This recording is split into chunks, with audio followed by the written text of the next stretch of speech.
You know, one of the primary rules of investing is to buy and hang on to things. Matter of fact, there was a study that was done by Brinson, Hood, and Biebauer, some academics, back in 1986, and what they found was that 94%, when they first did the study, 94% of the return of the portfolio amongst these various pension funds were determined by asset allocation. Now, they also found that only 4% of return differences were due to stock selection and only 2% due to market timing. So very little due to stock picking and market timing. And actually, one of the things that they found was that when those techniques were applied, they actually had a negative impact on portfolio performance. Now, how can you find out if your mutual fund or your investment advisor is engaging in these types of activities? Well, if it's an investment advisor and you see frequent changes in the stocks in your portfolio, or frequent changes in the mutual funds, that's one way to find out. Another thing you can look at is something called the turnover ratio. That's how much buying and selling is going on inside of your mutual fund. Turnover rate of, let's say, 100% means that all of the stocks have changed in a given calendar year. Now, that can be kind of tricky, though. You can have a fund actually with low turnover where there's a lot of stock picking going on because there's new money flowing into the fund on a constant basis.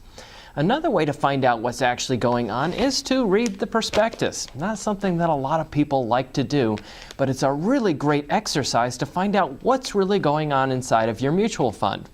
For example, this fund from Davis New York Venture Fund has in their prospectus, we consider selling a company's stock if we believe the stock's market price exceeds Davis Advisors' estimates of intrinsic value.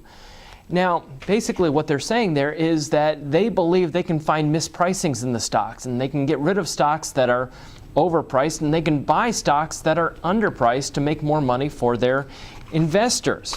How about this fund right here? You know, it basically says in its prospectus that the portfolio manager uses a bottom-up approach to choosing investments. In other words, they look for companies one at a time to determine if the company is an attractive investment opportunity, and if it is, of course, they want to buy that investment. So again, they're basically telling you that they're looking for mispriced stocks. This one right here says they're looking for securities or stocks whose price is low in relation to what the fund's advisor, the mutual fund company, in this case Third Avenue Funds, believes is the intrinsic value of the securities. So you'll typically see stuff like that, this kind of language. So we believe that this is underpriced. We look for underpriced stocks, or we look for companies that maybe the market has overlooked. Sometimes you'll hear that type of language. Just look for that type of language, and if you see it, what you can realize is that your mutual fund may be engaging in a little bit of gambling rather than investing your assets in a prudent manner. We'll catch you next time.